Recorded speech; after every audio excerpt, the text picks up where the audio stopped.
ওরা জঘন্য লেভেলের, মানে নোয়াখালী বলেন, বরিশাল বলেন, আমি কিছু কিছু মানুষের সাথে মিশেছি, তো আমার মনে হয়েছে যে ওরা জঘন্য লেভেলের, মানে কি আরে বলুন কি মানে একটা ভয়ঙ্কর লেভেলের, জঘন্য লেভেলের ক্রিটিক্যাল।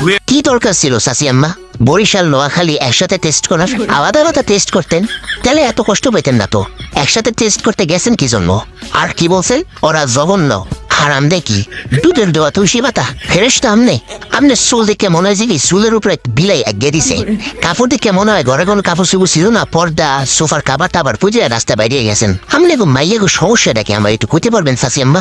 আমি না বাংলাদেশে মাইয়া গুলো না খুবই আপসেট, খুবই দুঃখিত। এরা না পারে নিজের ভবিষ্যৎটা উজ্জ্বল করতে বা নিজের নামটা উজ্জ্বল করতে, না পারে ফ্যামিলির নামটা উজ্জ্বল করতে, না পারে দেশের নামটা উজ্জ্বল করতে। আর অন্যদিকে বাকি দেশগুলোর মাইয়া করে দেন। আমি ইউরোপ কান্ট্রিতে গেলাম না, পাশের দেশ পাকিস্তানের মাইয়া করি দেখেন। নিশ্চয়ই মনে আছে পাকিস্তানের সেই পাইলট আয়সার কথা, কয়েকদিন আগে ইন্ডিয়ার যে নাকানে সুবানি খাওয়াইছে। পড়ালেখা আয়সাও করছে, আর আমাগো দেশের মাইয়ারও পড়ালেখা করে। কোন সময় পড়ালেখা করে, কখন পড়ালেখা করে ওরা জানে আর আল্লাহ পাক জানে। কারণ অগরে কলেজ ইউনিভার্সিটিতে বেশি, রাস্তাঘাটে বেশি দেখা যায়।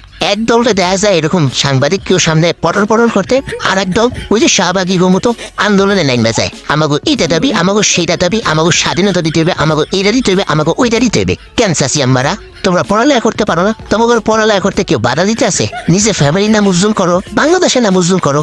কথায় কথায় রাস্তায় নেমে যায়, এরপর আবার কয় আমাদের স্বাধীনতা দেওয়া হচ্ছে না, আমরা আরো স্বাধীনতা চাই। কি স্বাধীনতা চাও চাচি আম্মারা?